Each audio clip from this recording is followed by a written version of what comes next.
The sound my phone made didn't match the kind of message that was waiting for me. It wasn't a normal buzz. It was too sharp, too heavy, too final. It hit the table so hard the spoon in my teacup rattled. Before I even looked at the screen, my heart stuttered. Not from fear, but from the way the air tightened, as if something unseen had stepped into the room with me. I reached for the phone slow, like a person opening a door they're not sure they want to walk through. My hand hovered over it once, twice, and then I slid my thumb across the screen. The message exploded open. I know you sold your property for $200,000 to fund this wedding, but my mother-in-law doesn't want you at the wedding. She'll be embarrassed. A chill ran down my arms so fast it felt like the room dropped 10 degrees. My phone didn't fall from my hand. It froze in it. The light from the screen cut across my face, cold and indifferent, pouring a truth into my lap I never imagined would come from my own child. My name is Jolene Porter, and I want you to understand this part exactly the way it happened. Pain didn't hit me. Pain studied me. It sat there, watching me, waiting to see how deeply it would have to dig before I reacted. The refrigerator hummed loudly behind me. The house suddenly felt too quiet, too aware, as if the walls themselves were holding their breath. My thumb hovered over the message, like touching it again might make it disappear. It didn't. It stayed bold, stayed cruel, stayed confident. I read each line again. Sold your property. $200,000. Embarrassed by you. Those words pressed against my chest like fingers digging in. Slow and deliberate. The kind of hurting that doesn't scream. The kind that settles in, steady as a heartbeat. I didn't cry. Didn't gasp. Didn't even blink too fast. I just stared at the cruelty of it, the casual way she severed me like I was a loose thread hanging from her life. If you're still with me, just tap the like icon so I know you haven't dropped off. This part is only the beginning. My hand drifted to the corner of the table, feeling for something solid. My mind pulled me back to the day I signed those papers, the land I sold, the dream I let go of, the future I carved out of myself, so she could step into her own. I remembered the handshake with the man behind the desk, the warmth in my chest, the proud smile I carried out of that building. I thought I was building my daughter a foundation. Turns out, I was building my own exit. The message buzzed again, not new words, just the old ones vibrating like they wanted to burrow deeper. I turned the phone face down. The kitchen shifted with me. The air thickened. Time slowed. I leaned back, and something old and quiet inside me began to rise. Not anger, not heartbreak, something sharper. Something that had been asleep for years. My daughter didn't want me at the wedding I paid for. Her mother-in-law didn't want me sitting among the guests. They had both decided I wasn't worthy of the day my sacrifice built. I whispered one word, not loud, not broken, not desperate. Okay. But the way it left my mouth didn't sound like surrender. It sounded like a door unlocking in my spirit. I stood up, slipped my purse strap over my shoulder, and let the house stay silent behind me. The air was too still. The truth was too loud. And something inside me, something deep and steady, had finally opened its eyes. As I turned the lock on my front door, one thought settled with the weight of a promise. If she removed me from her wedding, she was about to learn what it felt like when a mother removes herself from her child's illusions. I didn't rush. That was the strange part. After a message like the one Brielle sent, most mothers would have paced, cried, maybe shaken the walls with grief. But I moved the way a woman moves when her spirit has already made the decision her body is just following. Slow, steady, certain. The morning air felt colder than usual when I stepped outside. My keys jingled softly in my hand, a familiar sound that suddenly meant something new. I got into the car, closed the door gently, and let the silence settle over me before I started the engine. The drive to Brielle's house felt longer than it ever had, even though I'd taken that road 100 times. My hand stayed loose on the wheel, but my chest, it felt like someone was tightening thread around it with each mile. That house had been my gift to her. My joy.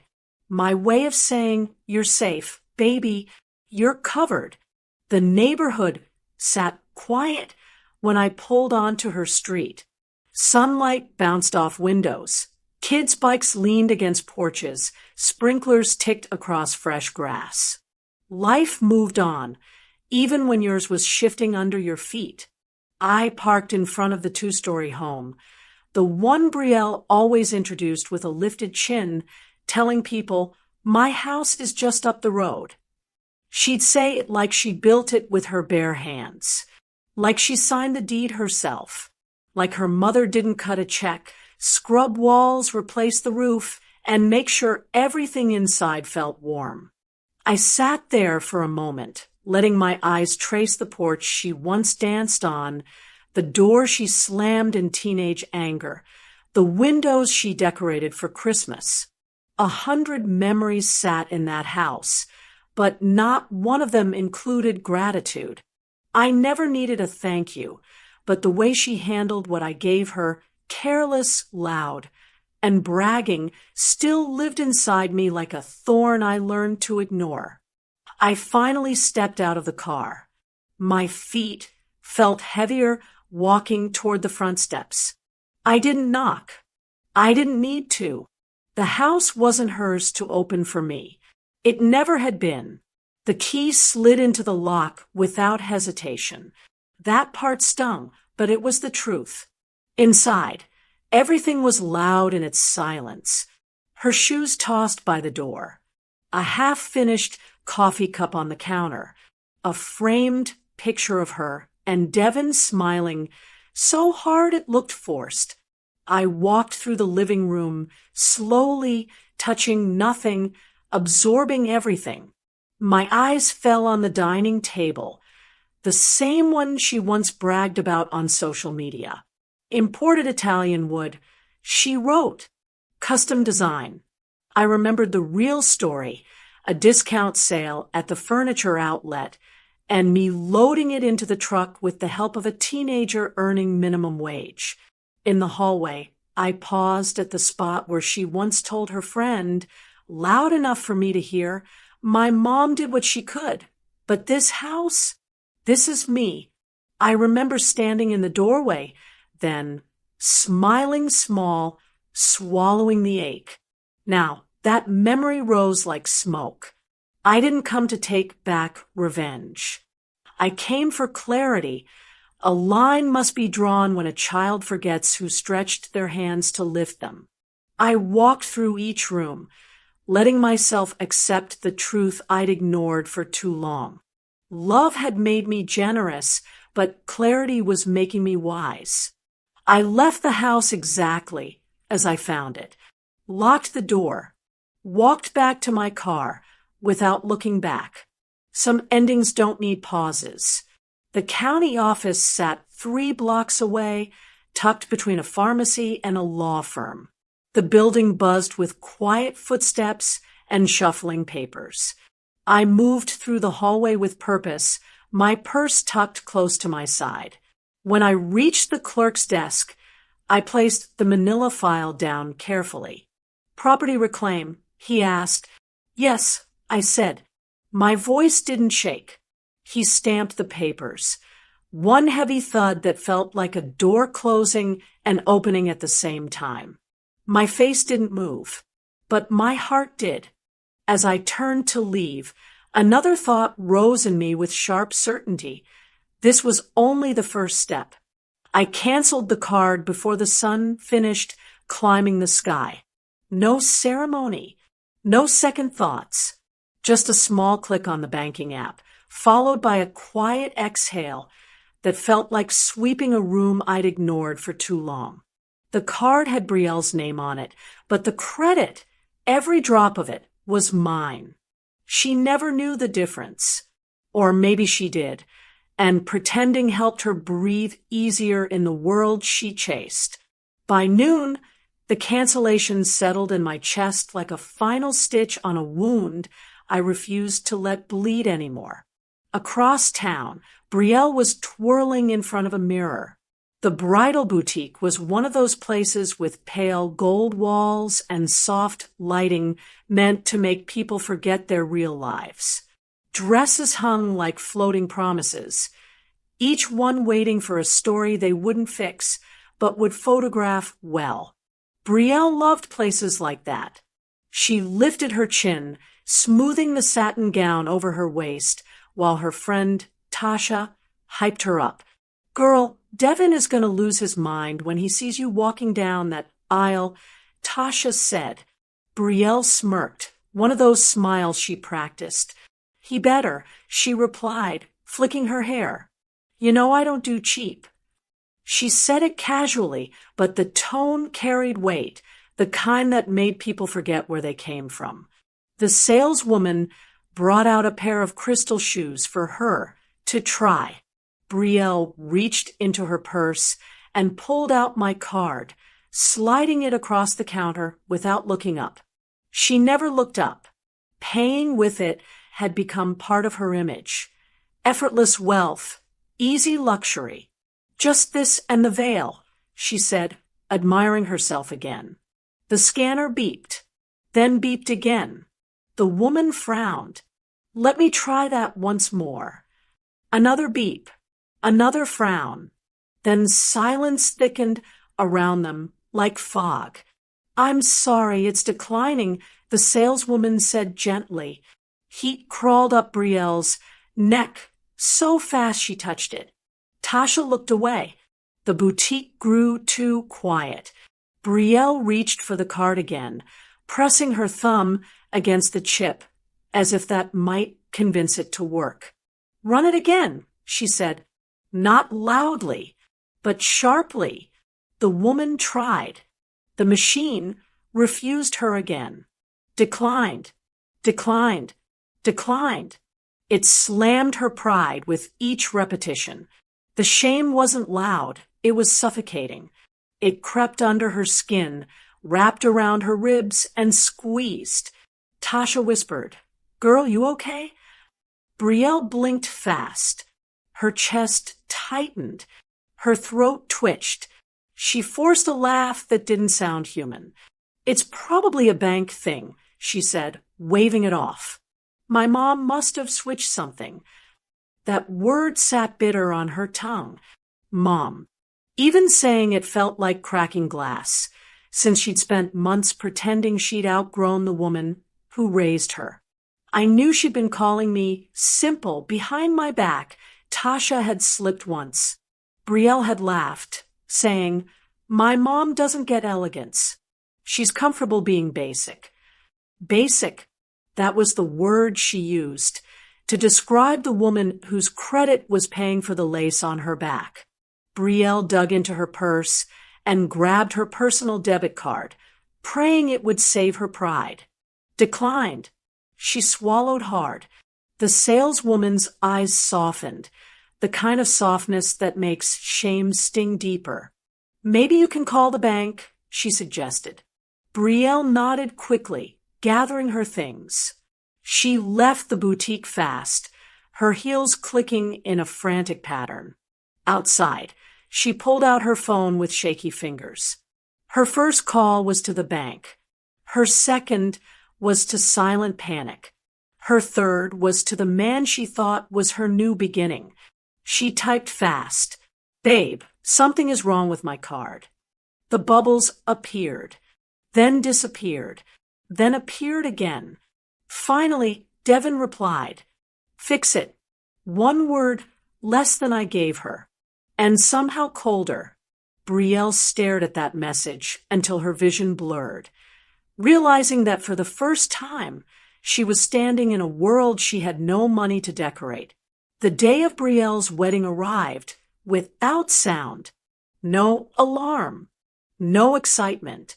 No movement in my house except the slow turn of the ceiling fan pushing warm air across the room. I sat at the edge of my bed for a long moment, listening to the quiet like it was a language I needed to relearn. Somewhere across town, flowers were being arranged, candles were being lit, chairs were being lined in perfect rows, all purchased with money that used to belong to me. I didn't dress up, didn't touch the outfit I once folded neatly for the event. It still sat on a hanger behind my closet door, untouched, the tag still on it. I walked barefoot into the kitchen, the floor cool under my feet. Sunlight slipped across the tiles in soft streaks. It was supposed to be a joyful morning. Instead, the room felt hollow. The kettle hummed on the stove as I poured water into my cup. I held it with both hands because they wouldn't stop trembling. Not shaking from shock anymore. That part had passed. Trembling from the way grief sometimes settles quietly like a blanket you didn't ask for. The clock ticked toward noon. That was when the ceremony would start. I imagined the hall bright and full, music floating over the guests. Brielle smiling like life never handed her a single bruise. I pictured her walking down the aisle in the gown I paid for, holding the bouquet I selected, standing under the arch I funded, and an empty chair, my chair, sitting in the corner, unnoticed. I didn't cry. My tears sat somewhere behind my ribs, refusing to fall. Pain can go silent when it gets too deep. A knock tapped on my front door, gentle, familiar, the kind that belonged to someone who respected space. I opened it to see Miss Etta, my neighbor from down the block, holding a small tin of her sweet rolls. "Morning, Joe," she said softly. Her eyes dropped to the slippers on my feet, then lifted back to my face. She didn't ask anything. She didn't need to. Folks with good hearts can read hurt like scripture. "Just stopped by to see how you doing," she added, stepping inside as I moved to the side. "I'm fine," I answered. The lie left my mouth warm, but heavy, just tired. Tired don't usually make a woman's eyes look like she ain't slept in weeks, she murmured, placing the tin on the table. She pulled a chair out and sat like she planned to stay until I remembered how to breathe steady. We talked about nothing at first, her garden, her church choir, the weather, but she kept glancing at the clock on my wall, pretending not to. I kept pretending I didn't notice. At 12:17, she reached over and squeezed my hand. "You don't have to say a word," she said. "I'm just here." Something in my chest loosened, a knot coming undone. Not enough to fix me, just enough to keep me from falling apart. I stood slowly and walked toward the mantel where the wedding invitation rested. Pearlescent paper, gold lettering, elegant script spelling out Brielle and Devin. I had ordered it from a stationery boutique she insisted on. Another thing she bragged about later. I held the invitation between my fingers. The edges felt too smooth for what it represented now. Miss Etta watched me, her eyes soft but alert. I didn't speak. I didn't hesitate either. I walked to the kitchen trash bin, lifted the lid, and let the invitation fall inside with a soft thud. The lid closed. It didn't echo. It didn't ring. It just ended something. Miss Etta nodded once, as if she'd been waiting for that exact moment. Some things, she whispered, ain't meant to follow you into your peace. Her words didn't heal me, but they settled something inside me, something small and trembling. I turned away from the bin, my breath steadying, knowing this quiet decision was the first cut in a line Brielle never expected me to draw. Brielle stepped out of the car, holding her purse like it was a trophy, her wedding makeup still faint on her cheeks. The reception glow clung to her skin, but underneath it sat a nervous flicker. She tried to hide. She stood straighter when Devin opened the passenger door, with a tight expression that didn't match the smiles he'd worn in the photos hours earlier. She ignored it. Pride will make a woman rewrite a man's face in her mind, so it fits the story she wants. His parents' neighborhood was quiet, the kind of quiet that says money but doesn't show it. When they pulled into the driveway, Carolyn and her husband stepped out onto the porch. Their smiles were thin, polite, stretched just enough to pass for welcome, but not enough to warm the air. "There's the bride," Carolyn said, her voice coated with something too sweet to trust. Brielle tried to hug her, but Carolyn angled her body, offering only a stiff pat on the arm. "Long day, I'm sure. Come inside." Inside the house, the air felt heavier. The living room looked nice at a glance. Art pieces arranged neatly, throw pillows perfectly aligned. But the longer Brielle stood there, the more she noticed the cracks, scuffed baseboards, old carpet hidden under a decorative rug, a faint smell of something fried lingering in the air. Nothing luxurious, nothing like the image they pushed. Still, Brielle swallowed her disappointment and smiled.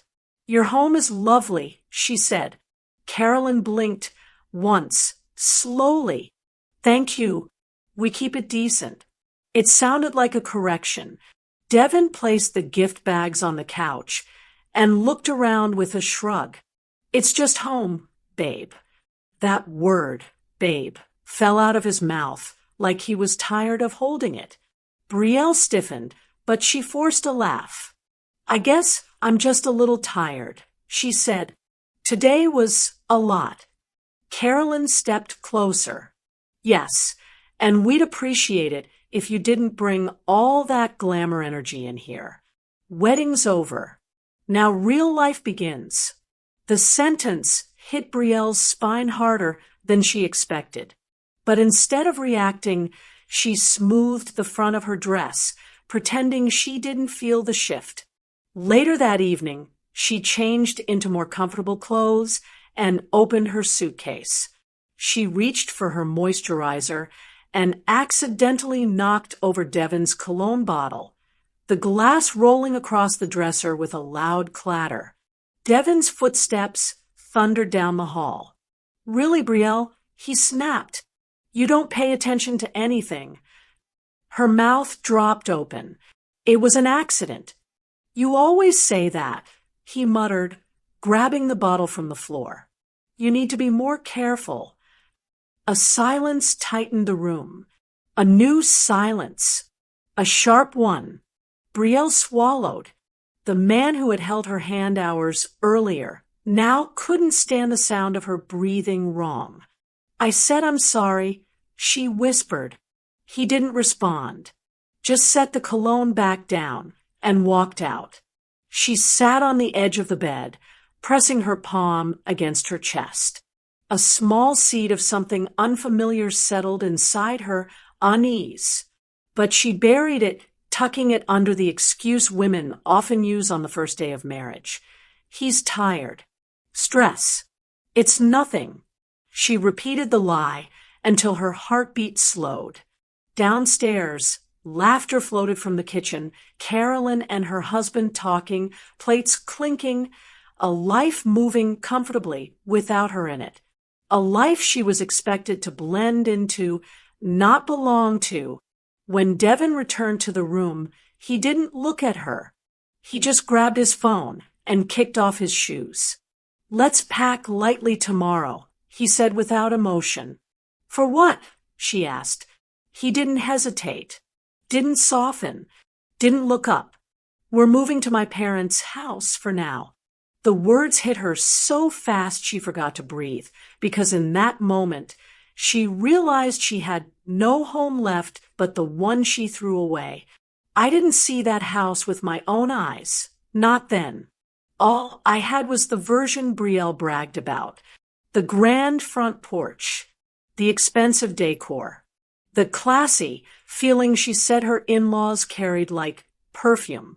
But when she finally told me the truth, Lord, I felt like I was walking through that front door, right beside her. She said the house fooled her at first. From the street, everything looked picture-ready. White trim, shining windows, flower pots lined up neat like they'd been arranged for a realtor's camera. But the second she stepped inside, the truth hit her in the face like heat from an oven someone opened too fast. The place didn't smell clean. It smelled lived in and ignored. Grease hung in the air. A sour dish smell clung to the walls. She told me the couch sagged in the middle, covered with a blanket to hide a rip. The carpet had dark spots someone half-scrubbed years ago. And the dining table she once thought was antique oak was plastic with a wooden sticker peeling off the corner. The illusion broke fast. And the family, Lord have mercy, they didn't even pretend to hide their tension. Brielle said the first sound she heard after walking in was Devin's brother snapping at his mother. You left the door unlocked again. Anybody could walk in here. Then Carolyn snapping right back. If you focused on a job instead of that big mouth, maybe you wouldn't need to worry about robbers. Not love, not warmth, just sharp edges thrown back and forth. She tried to smile through it. She tried to act grateful. She tried to hold on to the fantasy she carried into their home. But that fantasy dried right up as soon as she placed her suitcase down. She told me the kitchen was worse. Plates stacked high like they were waiting for somebody from heaven to come wash them. Grease splatter on the stove. Trash bag tied, but still sitting in the middle of the floor. Even the refrigerator hummed like it was tired of staying alive. My child walked around that place trying to pretend everything was fine. Pride can make a woman lie to herself better than she lies to anybody else. When she tried making small talk, Carolyn barely looked at her. Put your things in the guest room, she said, and don't touch anything in this house unless someone asks you to. Guest room, not your room, not you're welcome. Guest. In the house she convinced herself she'd married her way into. The worst part came later that evening. Brielle told me Devin sat in the living room watching TV while she helped Carolyn fold laundry. The men didn't lift a finger. Devin didn't even offer her a seat. She stood with her arms full of towels, folding while the two older adults argued about who used too much water last month. Every sentence between them was competition. Every response was defense. Every tone sounded like somebody was waiting for someone else to fail. That was the moment my daughter realized she wasn't in a family. She was in a battlefield, and nobody knew how to put their weapons down. She told me Carolyn pulled her aside, right there between the washer and the dryer, and looked her up and down like she was calculating worth. You know, Carolyn said, arms folded tight, we're a proud family. We carry ourselves a certain way. So I need to ask you something. Brielle nodded, thinking she was about to hear advice. Or maybe welcome. Or maybe something motherly. But that woman didn't blink when she delivered the blow. So what did you bring into this family aside from pictures? When Brielle told me that line, something inside me shifted because that was the moment my daughter finally saw the people she'd chosen over me. Strict first-person Auntie May narrative, Jolene telling the story from her own mouth, recounting what her daughter later confessed, emotionally layered, cinematic, and consistent. I didn't have to be inside that house to know what my child went through on that third day. When Brielle finally told me everything, she talked slow, like every word was a bruise she had to press before she could let it go. And as she talked, I could picture it clear as daylight. She said that by the third morning, her presence in that home felt heavy to everyone but her. Not because she did anything wrong, no, because she didn't bring anything they wanted anymore. My canceled card had stripped the shine off her. My house being gone left her with no backup plan. And without those things, she wasn't a bride anymore. She was baggage. She told me she tried helping in the kitchen that morning, hoping to ease the tension. "Mama, I just picked up a dish towel," she said, her voice shaking. "Just a towel." And Carolyn snatched it right out of her hand. "I don't know who told you we needed help," the woman said. "You'll only make more work." Then she turned her back, like Brielle hadn't spoken at all. When she tried sweeping, Devin's brother told her she was sweeping wrong. When she folded towels, Carolyn unfolded them and handed them back. When she tried cooking an egg, her husband muttered, "Don't start what you can't finish." Everything she touched was wrong. Everything she said was mistaken. Everything she did became another reason for them to roll their eyes at her. She told me it was the first time she felt useless in a home, and the first time she realized some people only smile when they think you're a resource, not a person. By mid-afternoon, she slipped upstairs and sat on the tiny guest bed, holding her knees like a child. The room smelled like dust. The window didn't open all the way, and every sound from downstairs reminded her she didn't belong there, not even by marriage. Then I heard them arguing. She whispered to me, "It started small, but then it turned into something else." Devin's brother shouted first, "You spent the last of the bill money, didn't you?" Then Devin barked back, "You don't know what you're talking about. I know Mama's tired of paying for everything." "And what are you doing?" The voices climbed higher, angrier, sharper, but the words that froze her heart still echo in mine. "We broke Devin. Stop pretending." Broke. Not struggling. Not budgeting. Not tight. Broke. And suddenly, everything made sense to her. The fake image, the borrowed outfits, the rich family act that only shined when someone else was watching.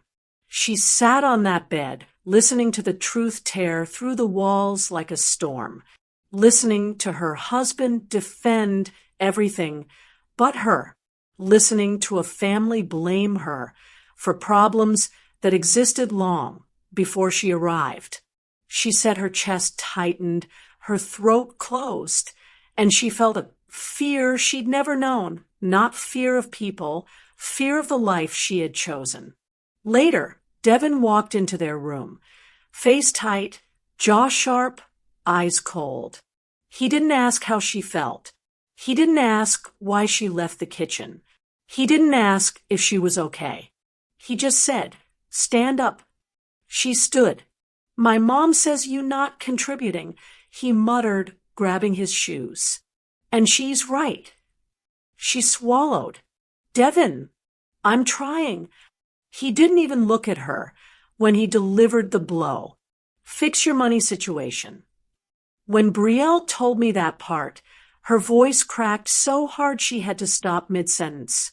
And I sat there listening, feeling something inside me harden because my daughter finally understood she'd walked into a family that never wanted her, only what she could bring. I remember the night Brielle finally told me what those people did to her. She sat across from me at the kitchen table, hands trembling, voice shaking like something inside her had worn thin. And as she spoke, I could see every piece of that house, every moment she tried to survive in it. A mother always sees her child's truth clearer than they can speak it. She told me the punishment didn't come all at once. It arrived slow, deliberate, like someone turning down the temperature in a room until you're shivering before you realize you're cold. The first punishment was the plate. She said Carolyn put food in front of everyone else, steaming, fresh, seasoned, then slid her a cold plate last. Eggs stiff, toast dry, sausage cooled to a pale gray. No apology, no explanation, just cold food, served with a colder silence. Devin didn't say a word. The second punishment came at lunchtime.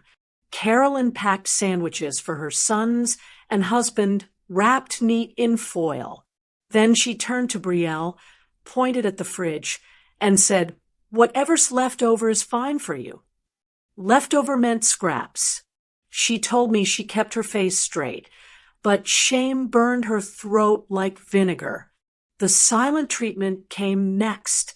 She said they could sit in the same room and act like she wasn't there.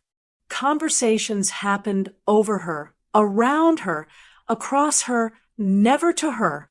If she laughed at something, they'd stop talking. If she asked a question, nobody answered. The house was full of noise, but none of it belonged to her. And the tasks, they came steady. Mop the hallway. You folded that wrong. Do these dishes again. That's not how we stack towels here. Every instruction felt like an accusation. Every correction felt like a reminder she didn't fit.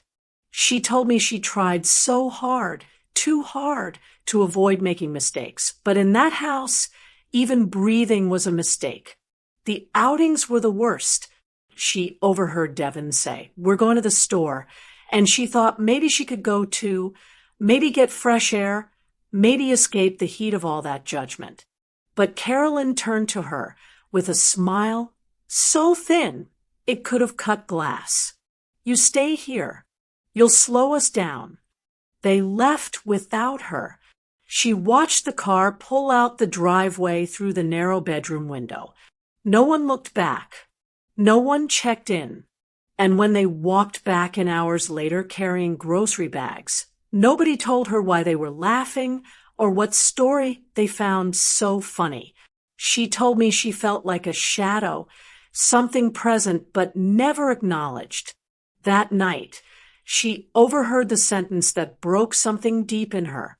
She was walking down the hallway with a pile of laundry in her arms when she heard Carolyn in the kitchen whispering to her husband, "If not for that wedding money, we wouldn't have taken her.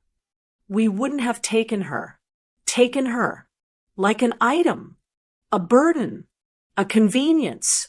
She told me she froze so hard the lint from the towels floated off her elbows and landed on the floor. Her ears rang. Her heart slammed against her ribs. And in that moment, she realized the truth she'd been refusing to see. They never wanted her. They wanted what they thought she brought. And now she had nothing left to bring.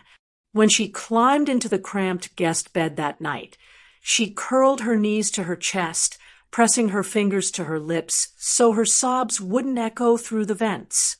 The darkness felt heavier than the blanket over her. She cried like a child, quiet, shaking, small.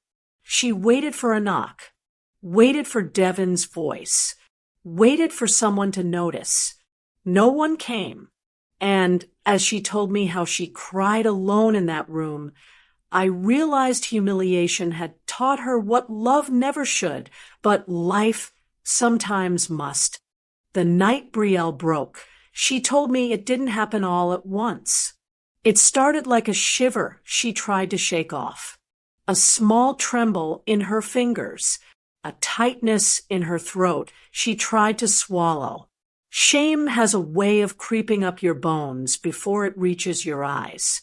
She said she sat on that stiff guest bed, knees pulled close, arms wrapped tight around herself, trying to breathe through the feeling that her whole life was caving in on her.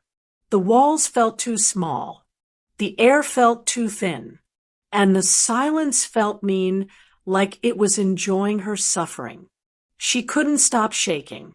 Every insult, every cold plate, every door shut in her face, every moment she pretended she was okay. It all piled on her chest like someone pressing both hands down hard. She told me her tears didn't start with a sob or even a gasp. They started with a single drop hitting the back of her wrist. She stared at it like it didn't belong to her. Then another fell, and suddenly the whole room blurred. "Mama," she said, her voice choking when she told me later, "I couldn't stop. I cried like I was losing air." She pressed her hands against her face, trying to muffle the sound through the sleeves of that thin sweater she wore. But the more she tried to quiet herself, the louder her heart broke, and the harder the truth crushed her. For the first time since this nightmare began, she admitted something that took the last strength she had. She had made a life-ruining mistake. And Lord, the moment she said that to me, I felt the gravity of it settle in my chest. She cried until her head hurt, cried until her breath stuttered, cried until she couldn't tell where the tears ended, and the shaking began. And while she sat in that cold, dark room, forgotten by a man she chose over her own mother, another memory rose up in her like a ghost from a better time. She said she saw me, but not the me I am now, the me I used to be, the woman who worked double shifts at the nursing home, came home smelling like bleach and linen spray, and still found the strength to smile at her. She saw that night when she was 8, when she begged for a lavender birthday dress she saw in a store window. I told her we'd try, and I meant it. But she didn't know I worked 3 extra nights that week, feet swollen, back screaming, hands trembling from wiping down rooms until the clock struck midnight. She didn't see me counting coins at the dining table with a tired prayer. She didn't see me rehearse how I'd surprise her. She only saw the dress hanging by her bed on the morning of her birthday. She told me that moment. The dress, the smile, the love came back so clear it hurt worse than everything her in-laws said. Because she realized something. She never should have turned her back on the woman who never turned hers. She reached for her phone with hands still shaking. The screen lit her face like a spotlight catching a secret. Her thumb hovered over my name for a long time, long enough to wonder if I'd even answer after how she treated me. But she pressed it. One soft tap. The phone rang in my kitchen. I remember the sound, sharp, sudden, cutting through the room like a bell calling something home. I picked it up on the second ring. She didn't say her name. She didn't give excuses. Her breath alone told me everything I needed to know. I didn't raise my voice. I didn't sigh. I didn't let her drown in the regret sitting in her silence. I just said the words she had been hoping for, the words that cracked her open even more. Come home. And when those words reached her ear, she told me her whole body gave out, because for the first time in days, she felt like she still had a place in this world. I don't care how grown your child is. A mother knows the sound of her baby walking toward her door in shame. There's a rhythm to it, a heaviness, a dragging of feet that tells you life has pressed them low enough to finally see the ground they once stepped over. That morning, I heard it before she even knocked. 3 slow footsteps up my porch. A pause. A breath catching in a throat, trying not to break again. When I opened the door, Brielle was standing there with a suitcase that looked heavier than both her arms could manage. She didn't meet my eyes. She didn't try to speak. She just stood there, face swollen, lashes clumped with salt, hair matted from nights she didn't sleep. She looked like somebody life had wrung out and hung up to dry. I didn't reach for her, but I didn't close the door either.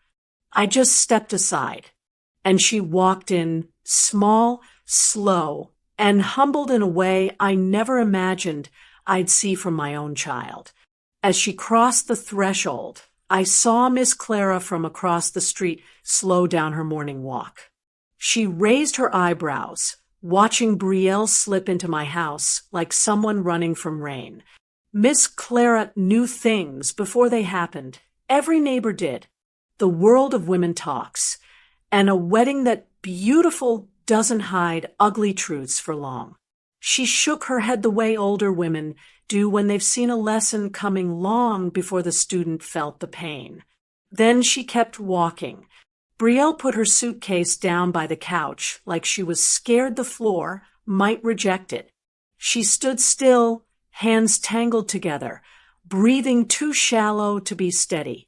I could see she wanted to collapse into my arms, bury her face in my shoulder like she used to do at 8 years old when a girl took her crayons, and she thought her world ended. But this wasn't crayons, and that world didn't end. She just learned what real endings look like. I closed the door softly behind her. She whispered, "Mama, I'm so sorry." Her voice broke on the so. Her knees nearly buckled on the sorry. I didn't move toward her. I kept my hands to myself because forgiveness doesn't always include rescue. Sometimes it includes space to sit in the truth you created with your own decisions. "Sit down," I said. She obeyed immediately, folding herself onto the couch like somebody afraid of taking up space.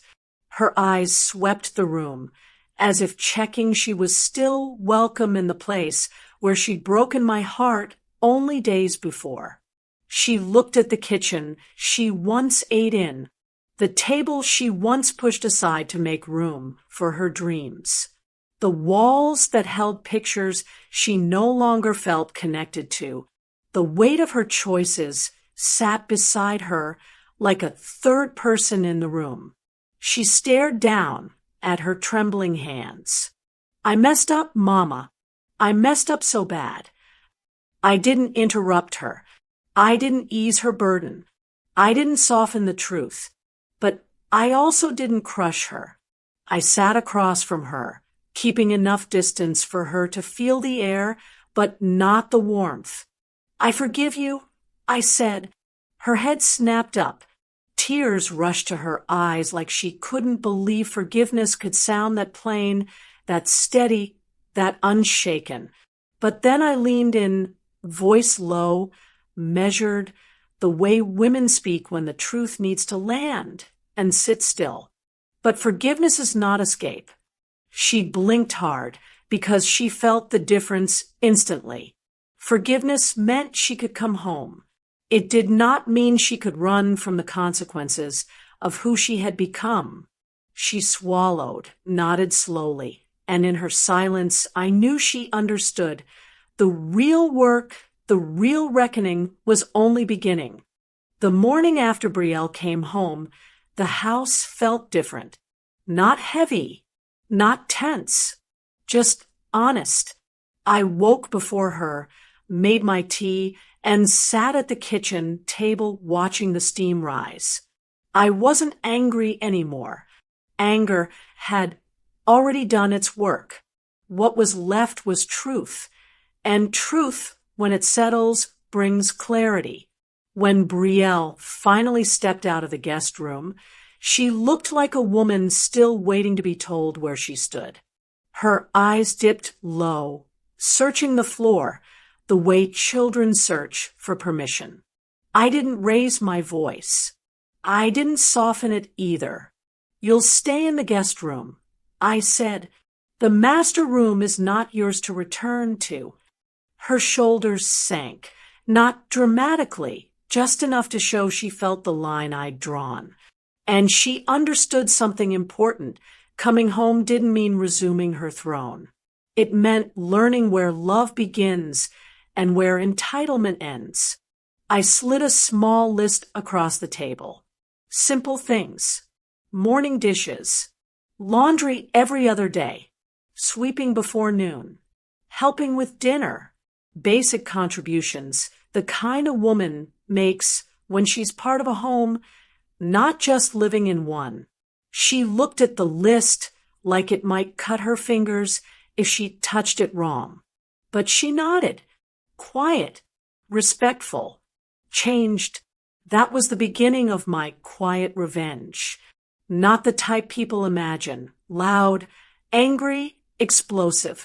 No, mine was slow, patient, built into everyday tasks life uses to humble a person without humiliating them.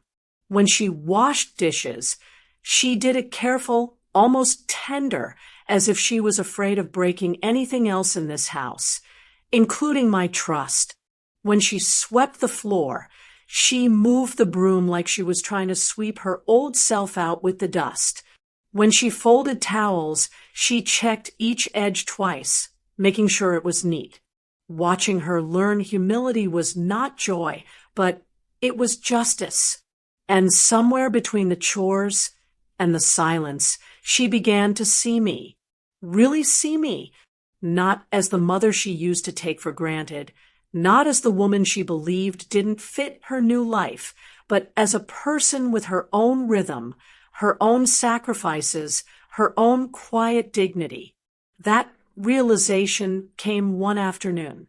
I was coming back from the store carrying groceries for Miss Denise, the widow across the street.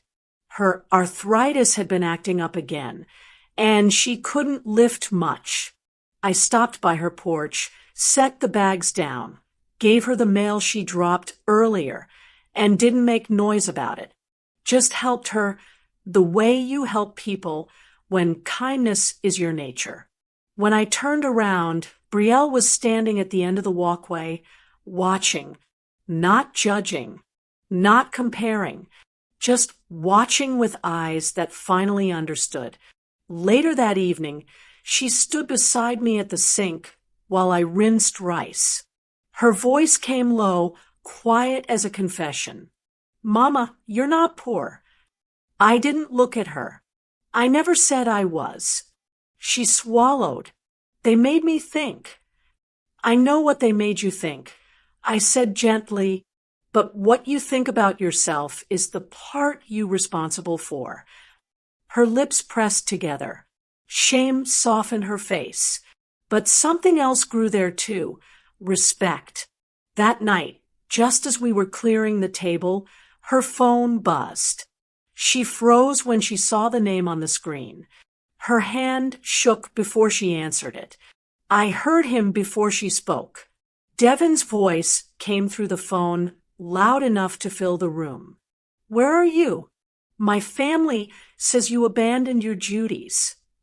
Brielle's face drained of color, and as she lifted the phone to her ear, I stepped back because I knew the storm she ran from had finally come looking for her. When Devin called that night, yelling loud enough for me to hear every blade of his anger through the phone, Brielle ran to her room with shaking hands. She shut the door, but his voice cut through the wood like a blade. "I didn't follow her. Some storms your child must walk into alone, just so she can learn how deep the water really is." I leaned against the hallway wall, listening to her side of the conversation. "Devin, I didn't abandon anything," she said softly. He barked back. My family said you left your responsibilities. You think you can walk out and embarrass me? Embarrass him. Not hurt herself. Not suffer alone. Embarrass him. That told me everything. Brielle tried to explain, her voice trembling. Devin, I was miserable. They treated me. Oh, here we go, he snapped. Playing the victim. That's all you ever do. She sucked in a breath like his words slapped her. I could feel her shrinking behind the door, shoulders curling, spirit folding inward like a crushed paper cup. Devin, I didn't have food. You could have worked for your keep. He spat. But no, little princess thought she'd walk into luxury without bringing anything. I heard her whisper, I brought myself. And he laughed. That laugh. It wasn't loud. It wasn't wild. It was worse. It was dismissive, like she was a joke. Like her whole worth could fit in the palm of his hand, and he'd still shake his head at how light it felt. Then he said the sentence that tightened my jaw until I felt my teeth ache. Well, your mama clearly didn't teach you how to be a wife. I stepped forward, then stopped. Not because I wasn't angry. Oh, I was. But because I knew this was the moment she needed to hear him fully, the moment she needed to see the man she fought me for. Inside the room, her voice cracked. Don't talk about my mother. He scoffed. Please. That woman is the reason you act entitled. Always babying you. Always pretending she had more than she did. That's why my mother didn't want her at the wedding. She would have brought the whole vibe down. For a second, I thought my heart might snap clean in half. But I stood still, silent, listening. Brielle's breath began to crumble piece by piece. Devin, I left because I was hurting. Because... No, he interrupted sharply. You left because you're weak. Useless. And now you're hiding behind your broke mama because you can't handle real life. I closed my eyes. My fingers curled. But I didn't step in. This was her truth coming into focus. This was her illusion dissolving. This was the mask falling off the man she called husband. Finally, she whispered, Did you ever love me? There was a long pause, too long. And when he finally answered, his voice was colder than the plates they served her. Love don't pay bills. The call ended with a sharp beep. The silence that followed felt heavier than the argument itself. After a few minutes, I pushed her door open gently. She was sitting on the edge of the bed, shoulders hunched, tears falling fast without sound. Her phone lay face down beside her, like even the device was ashamed of what she'd heard. I didn't say a word. I didn't tell her, I warned you. I didn't say, look what you chose. I just sat beside her, not touching, not crowding, just present. Sometimes a mother's silence holds more truth than any lecture. Her breath stuttered. She leaned forward, elbows on her knees, fingers tangled in her hair. Then, barely audible, like the words were dragging themselves out of her chest, she whispered, Mama, I don't think he ever loved me. And in that moment, I knew my daughter was finally ready to face the part of the story she'd been running from. I should have known they'd come. People like that don't lose their grip easily, especially when they think grabbing onto you might keep them from drowning. It was early afternoon when I heard the knock. Not a soft knock, not a polite one, a hard, entitled pounding that shook my front door like somebody believed the wood owed them obedience.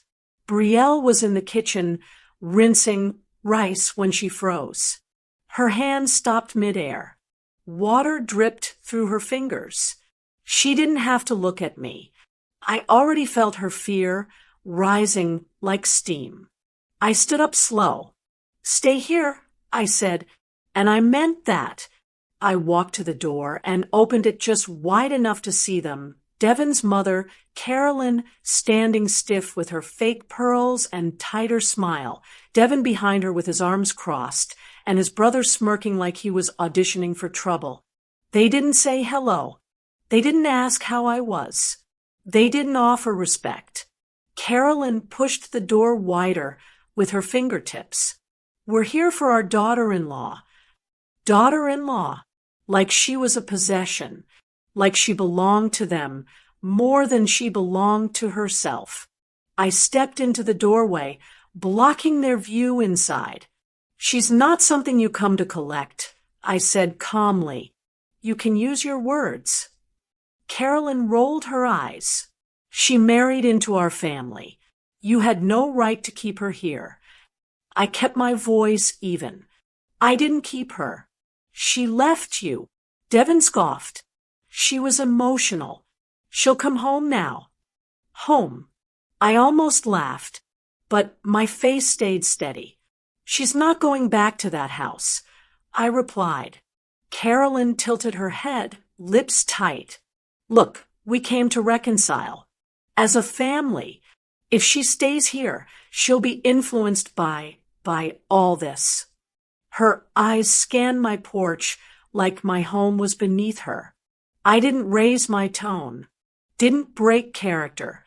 Quiet strength is a language loud people never expect. "What exactly is all this, Carolyn?" I asked softly. She shifted.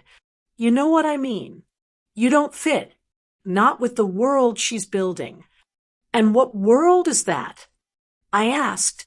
"The one built on debt, pretense, cold plates, silence, humiliation." Her jaw clicked.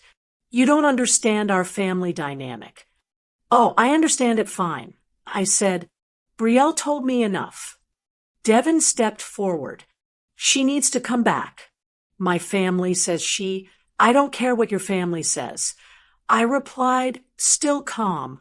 He blinked. He wasn't used to a woman speaking firmly without shouting.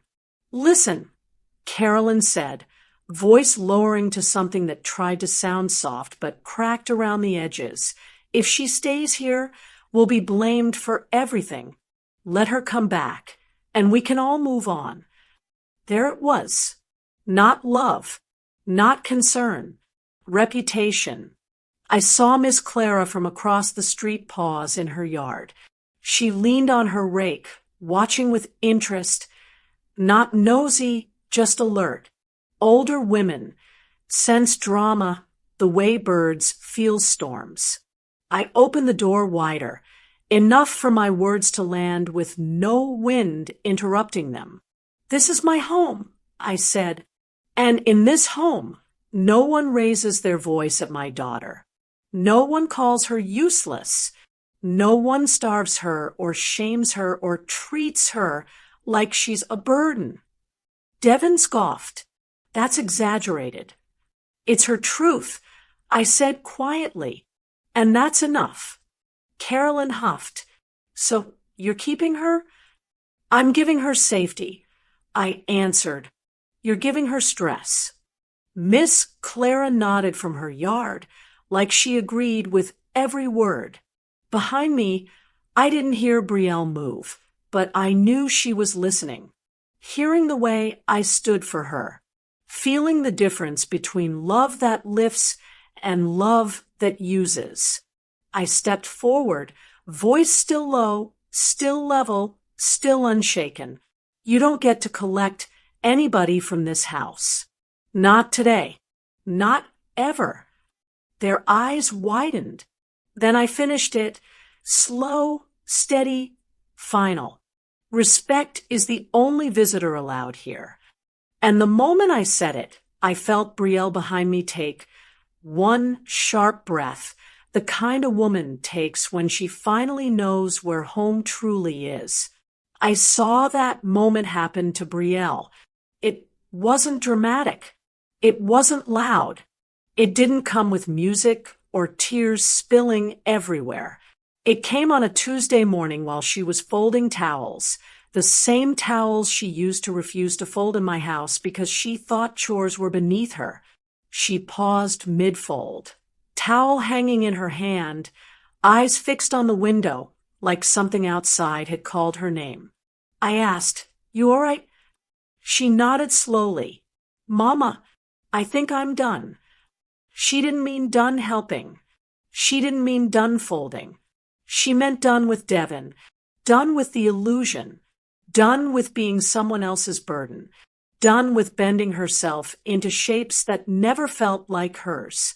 She said it again, softer this time, almost like she was tasting freedom on her tongue for the first time. "I'm done." And I knew that wasn't my influence. It wasn't revenge talking. It wasn't embarrassment or fear. That was growth. Later that afternoon, she walked into my room holding her phone like it was a relic from a past life. "I'm going to look for a job," she said. "Not a glamorous job. Not something to brag about. Just work. Honest work." She applied at a small bakery 2 miles away, the kind with old ceiling fans and bread racks that squeak when you pull them. They hired her for part-time, mornings only. She came home after the interview with flour on her jeans and a smile, so small you'd miss it if you blinked, but it was real. "I'm starting Monday," she said. I nodded. Good. She set her own goals too, not big ones. Not the kind she used to chase for show. A savings jar, paying her own phone bill, making dinner twice a week, learning to live without depending on applause. And somewhere in the quiet of those new routines, something softened in her spirit. She spoke slower, listened deeper, walked lighter. She wasn't performing anymore. She was building. That evening, she left an envelope on my nightstand. No name on it, just a folded piece of paper tucked under the corner of my lamp. I opened it after she'd gone to bed. Her handwriting was shaky. "Mama, there is no excuse for the way I treated you. Not one. I thought your kindness meant weakness. I thought your silence meant lack. I thought your simple life meant you had nothing to offer. But you were the only one who ever showed me love that didn't ask for anything back. I hurt you, and I hurt myself, and I'm sorry in a way I don't have words for. Thank you for opening the door, even when I didn't deserve it. I'm trying now, really trying. Your daughter, finally." I folded that letter slow, pressing my fingers over her words like they were wounds that needed closing. I didn't cry loud. I didn't sob. But I wiped tears quiet, steady ones, because forgiveness feels different when the person asking for it finally understands the weight of what they did. 2 days later, while Brielle was getting ready for her first shift at the bakery, her phone buzzed on the counter. She glanced at it, and I saw the air leave her lungs. A message from Devin. "Come home, or we're done." No apology, no accountability, just possession dressed as love. She stared at the screen for a long moment, long enough for her old self to consider bending again. Then she shook her head. "No," she whispered. Her thumb slid across the screen. "Delete." The message disappeared, and with it, the last piece of the life she'd been clinging to. She exhaled, steady and sure, and I knew my daughter was about to step into a strength she didn't even know she had. I watched that day arrive for my daughter, slow, steady, and honest as sunrise. It started with her shoulders, the way she carried them. For months, they'd been slumped in shame, embarrassment, regret. Now, they were back where they belonged, upright, centered, not proud, but grounded. A woman beginning to stand inside her own choices instead of hiding from them. Brielle wasn't rushing to rebuild a life. She was rebuilding herself. Simple routines. Work at the bakery. Quiet evenings. Helping around the house. Peace looked good on her. And for the first time since she said, "I do" to the wrong man, I heard her humming in the mornings again. Not songs of joy, songs of healing. One afternoon, she came into the living room holding her coat. "Mama, can you come with me somewhere?" Her voice carried something soft, something wanting closure. We drove downtown to the county property records office. She didn't tell me why until we were inside, standing before the large desk with the thick books and glowing computer screens. "I want to understand," she whispered. "Everything you did for me." Her words hit me deeper than a shout ever could. The clerk pulled up the records, the property I sold, the house I gave her, the documents I signed alone in a cold chair with shaking hands because I wanted her wedding to be beautiful. I didn't speak as the clerk scrolled, but Brielle saw everything. Every date, every signature, every sacrifice. Her hand flew to her mouth. Tears rose before she could blink them back. "Mama, you sold it for me." I didn't answer. She traced her fingers over the line with my name on it, the same hand she once held as a child, the same hand she let go of for a man who treated her like spare change. "I spent all this time thinking you didn't have anything," she whispered. "But you had everything that mattered." The room got quiet, that deep kind of quiet that sits on your chest. She wasn't crying because of the documents. She was crying because she finally saw the truth she had been blind to. Money wasn't the sacrifice. Love was. And she had thrown it away for a surname that never held her up. When we stepped back outside, the air felt different. She grabbed my hand the way she used to when she was little, tight, warm, needing direction, but ready to walk. We sat on a bench near the courthouse steps. Cars passed. People talked. Life moved around us. But in that moment, it was just the two of us and the truth settling like dust on old shelves. She turned to me with tears drying on her cheeks, her voice trembling in that way confessions do when they're trying to find their way out. "Mama." I looked at her. I chased their last name. She whispered, eyes locked on mine, thinking it would make me somebody. Her breath broke. "But Mama, it was you." My heart clenched. You were the home I was trying to reach all along.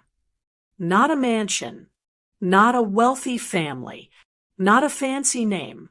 Me, her mother.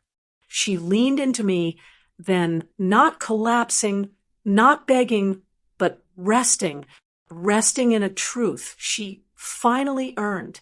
We sat there until the sun lowered, painting the sky in gold, an apology. I wrapped my arm around her shoulders not to protect her, but to let her know she didn't have to climb her way back alone. Because healing doesn't always come loud. Sometimes it comes on a courthouse bench, whispered through tears after a long walk back to where love lives.